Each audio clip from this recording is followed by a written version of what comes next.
예, 저는 김주현입니다. 네, 강의를 하면서 먹고 살고 있죠. 저도 이제 직장 생활을 하면서 이제 대학원 생활을 했습니다. 석사도 했고, 예, 박사도 예, 했었고요. 예, 박사는 석사에 비해서 진짜 많이 힘들었고, 예, 정말 많은 시간과 노력을 들였던 것 같습니다. 어, 그 직장인분들이 이제 보통 시간이 없으시잖아요. 보통 회사 업무로 보통 바쁘시고, 또 전에는 또 야근도 굉장히 많았단 말이죠. 뭐 휴일에도 심지어 나가서 이제 일을 해야 되는 경우들도 많았는데, 뭐 요즘은 조금 나아지는 것 같긴 합니다만은, 그렇다고 해서 우리 직장인들이 안 바쁘냐? 굉장히 바쁘죠. 이제 그러면서 이제 자기 개발을 계속 하게 되잖아요. 그러면서 이제 대학원을 선택해서 이제 가시는 분들이 많은데, 이제 코스웍을 하죠. 보통 이제 수업 듣는 거 있잖아요. 이제 수업에 들어가서 이제 학부와는 좀 달리, 예, 뭐 논문을 읽고 뭐 발제하고 뭐 이런 것들이 있어서 이제 학부 다니실 때보다 이제 대학원 생활이 더 힘든 경우들이 있습니다. 공부하는 차원에서 봤을 때도 힘들기도 하고, 이제 특수대학원에 가신 분들은 그거보다는 조금 덜 힘들긴 하지만, 역시나 이제 회사 다니면서 예, 공부를 계속 영위한다는 것은 사실 쉽지 않은 일이죠. 이렇게 이제 우여곡절 끝에 코스웍을 마치시고 이제 논문을 이제 쓰셔야 되는 상황이 오게 되면 이제 직장인 입장에서 굉장히 힘들어집니다. 일단 논문을 쓰려면 논문을 많이 보셔야 되는데, 우리가 논문을 많이 보기가 쉽냐? 그렇지 않잖아요. 예, 한 편 한 편 읽기가 시간이 굉장히 부족하죠. 그리고 이제 연구 모델이라고 이제 보통 이제 잡아야 되는데, 이제 연구 모델을 잡아야 논문의 주제, 뭐 제목 이런 것들이 이제 나오게 됩니다. 이거를 이제 그 지도 교수님한테 컨펌을 받아야지 뭐 이걸 가지고 이제 본인의 학위 논문, 뭐 석사 논문이 됐던, 예, 박사 논문이 됐던, 예, 이런 것들을 쓸 수가 있게 됩니다. 문제는 이 이제 박사 과정에 가셔서 이제 공부를 하신 분들은 그래도 예, 석사를 하시면서 논문을 써 보셨기 때문에 그래도 이제 어떻게 리서치 모델을 잡아가는지에 대해서 잘 아시지만, 이제 석사 과정 이제 처음 하시거나, 내지는 이제 또 이런 분들 많으시거든요. 이제 MBA나 이런 이제 특수대학원에서 이제 논문을 안 써보시고 박사 과정에 좀 지나가신 분들이 계세요. 이런 분들도 이제 보면은 이 코스업 과정에서 굉장히 고생을 많이 하시지만, 이제 본인의 학위 논문을 써가는 과정에서 이제 굉장히 애를 많이 먹기도 하고, 또 이제 박사 과정 같은 경우는 이제 학위 논문 한 편으로 끝나는 게 아니라 그 외에 뭐 다양한 뭐 등재지, 뭐 이런 학술지에도 논문을 여러 편을 또 게재를 해야지 박사학위 논문을 도전할 수 있는 기회가 주어지는 학교들이 대부분이다 보니까, 이제 논문을 쓰는 게 이제 굉장히 애를 먹을 수밖에 없는 그런 일인 것이죠. 그래서 이제 바쁜 직장인들이 이제 어떻게 하면 되도록이면 적은 시간을 들여서 논문의 어떤 그 주제를 잡을 수 있을까? 이것에 대해서 이제 저 나름대로 좀 경험을 했던 것들을 가지고 좀 노하우를, 예, 소개를 좀 드리고자 합니다. 그래서 어떻게 보면 약간 뭐 변칙이라고 하나 할까요? 뭐 아니면 뭐 좀 약간 요령이라고 해야 될까요? 약간 그런 내용이라서 절대 정답은 아니다. 그리고 정도도 아니다. 라고 말씀드리고 싶고, 다만 좀 시간이 부족한 상황에서 어떻게 하면은 조금 더 효율적으로 적은 시간을 들여서 논문의 주제를 좀 잡을 수 있을지, 저 나름대로 좀 깨달은 방법들을, 예, 좀 소개를 드리도록 하겠습니다. 일단은 뭐 우리가 대학원을 진학을 하면, 예, 이제 지도 교수님을 이제 선택을 하게 됩니다. 이제 어느 교수님께 지도를 받아서 최종적으로 나의 학업을 마칠 것인가, 예, 이것들을 이제 결정을 해야 되는 상황이 오게 되는데, 뭐 지도 교수님이 어떤 분이 좋다 이런 뭐 이야기들은 뭐 제가 뭐 다른 영상을 통해서 뭐 좀 말씀드리면 좋겠는데요. 뭐든 어느 주제는 뭐 어쨌든 그쪽은 아니니까, 어쨌든 간에 우리가 이제, 예, 지도 교수를 이미 선택한 상태다. 예, 이런 상황이 되면 일단은 논문의 주제를 잡을 때 지도 교수님이 이제 어느 쪽을 가지고 주로 연구를 하시는지를 정확히 확인을 하실 필요가 있습니다. 그거는 검색하기가 굉장히 쉽죠. 뭐 학교 뭐 홈페이지에 교수님들의 어떤 프로필을 좀 보시면은 어떤 연구들을 했다라고 확인하실 수도 있고, 뭐 또는 뭐 구글이나 뭐 이런 데서 구글 스칼라 뭐 이런 데에 접속하셔가지고 지도 교수님 성함을 또 검색하시는 방법도 있고, 사실 코스웍을 하면서 이 교수님이 어떤 쪽으로 연구를 주로 하시는구나 이런 것들은 어느 정도 파악이 됩니다.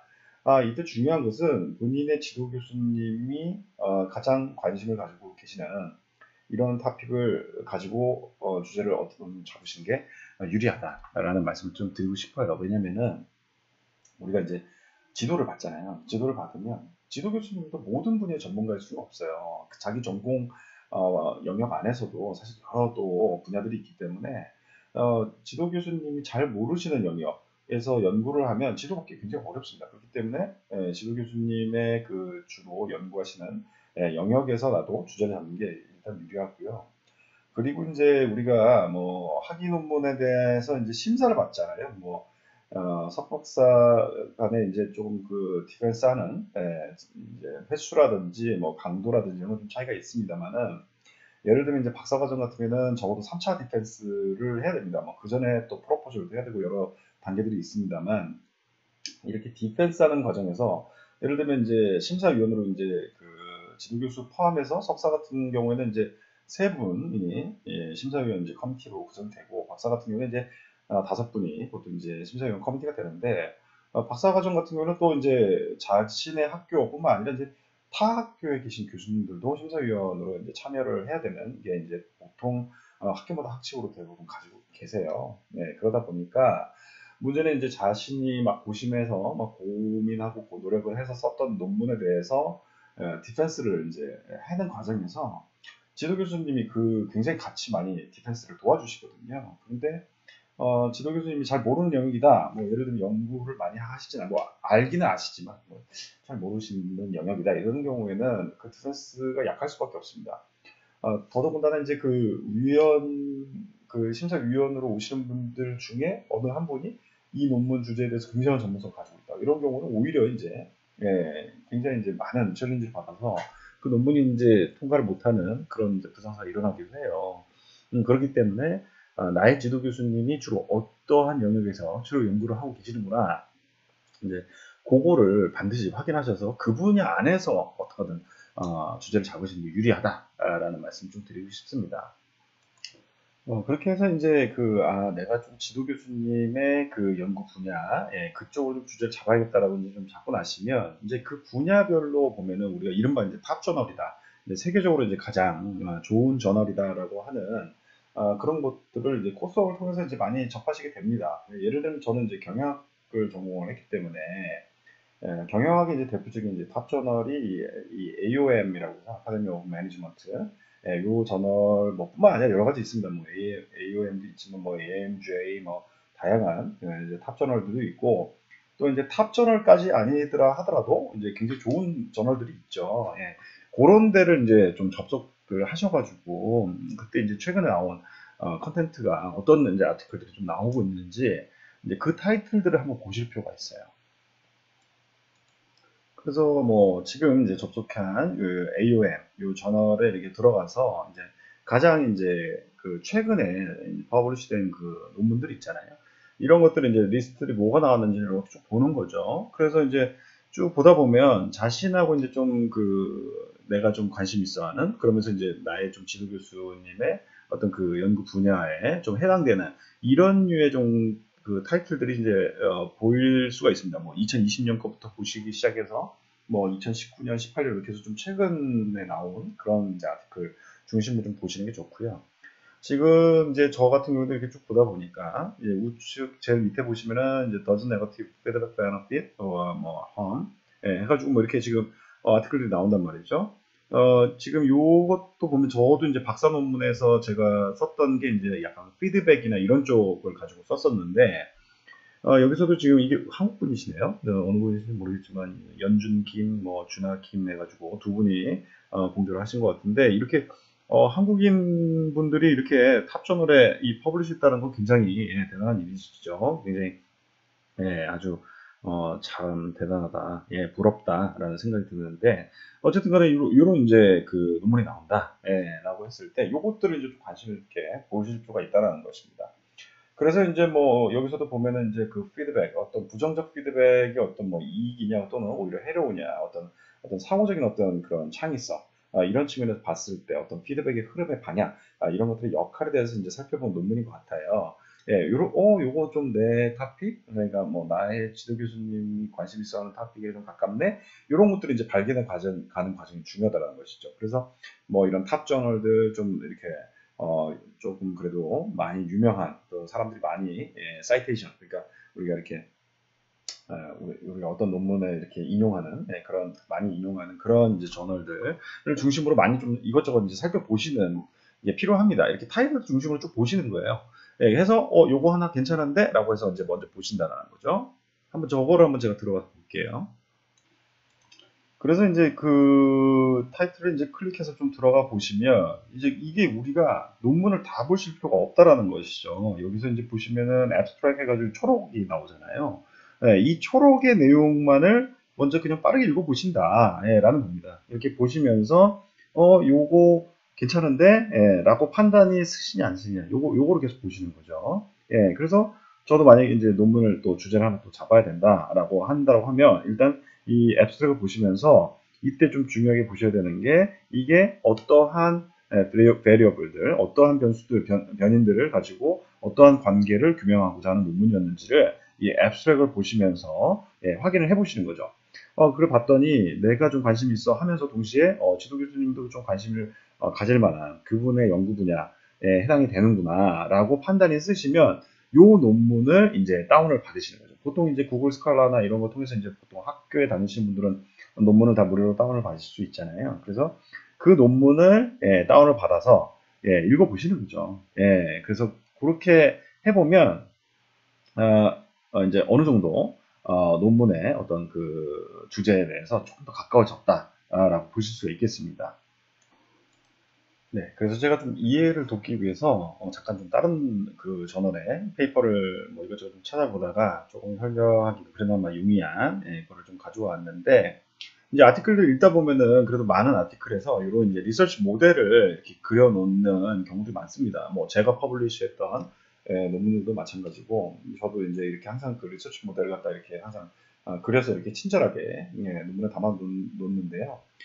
이거를 이제 보시면서 먼저 이제 우리가 그 초보 연구자로서 어떻게 그런 모델을 먼저 설정을 해야 되느냐라고 했을 때 가장 이제 왼쪽에 있는 게 이제 그 인디펜던트 베리어블이고 가장 우측에 있는 게 디펜던트 베리어블이죠. 그래서 앞쪽은 이제 왼쪽으로 있는 것들은 베리어블들이 이제 그 원인에 해당이 되는 거고 우측에 있는 베리어블은 이제 결과에 해당이 되는 것이죠. 그래서 원인이 이래서 결과적으로 이렇게 된다라는 논리를 다 가지고 있습니다.